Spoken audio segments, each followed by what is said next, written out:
Hello, my name is Evan, and this is my Project 2.6.1 I2C Bus.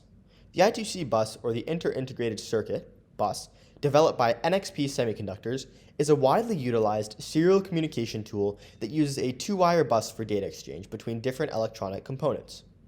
So, understanding how an I2C bus operates involves exploring each one of its fundamental processes. The communication sequence of the I2C bus typically initiates with a start condition, a signal from the master device that marks the beginning of the data transfer session. During this start condition, the data line transitions from high to low while the clock remains high. This start signal serves as a clear indication that the master is ready to start communicating.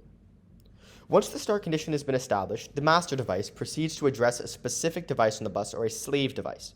In I2C, addressing is a crucial aspect that allows the control to select the correct recipient of the data. The address is sent following the start condition and is composed of 7 or 10 bits depending on the addressing mode. The 7-bit addressing mode is what we're using, and it is more common and provides a possible range of 128 different addresses. After addressing this, the actual data transfer begins. Data is transmitted in 8-bit bytes, each accompanied by an acknowledge bit.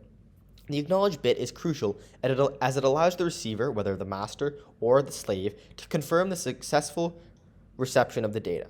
This iterative process of sending a byte and receiving an acknowledgement continues until the desired amount of data has been exchanged. The timing of these operations is controlled by the clock pulses on the SCL or the clock line. The master device generates clock pulses depending on the rate at which data is being transmitted. Both the master and slave devices synchronize their internal clocks to ensure accurate and coordinated communication. This synchronous communication, with a well-defined start and stop, ensures the reliable exchange of information between the devices on the I2C bus. The data transfer concludes with a stop condition signifying the end of the communication session. During the stop condition, the SDA line transitions from low to high while the SCL line remains high. This sequence of start, address, data transfer, and stop condition constitutes the core functionality of what we are learning as an I2C bus. So now for the scanner code that we developed. This code initiates an I2C bus scan to identify connected devices and to print their addresses to the serial monitor. The interval variable is first defined to set the delay between each scan. A global variable, num devices, is declared to store the amount of detected I2C devices. In the setup function, the wire library is initialized for I2C communication, and serial communication is established with a rate of 9600 baud, with a wait condition to ensure a valid serial connection before printing. The main loop resets num devices to 0 and iterates through I2C addresses from 0 to 127, attempting to communicate with each address. If successful, which means the results equal 0, it prints the hexadecimal address of the identified device, incrementing num devices.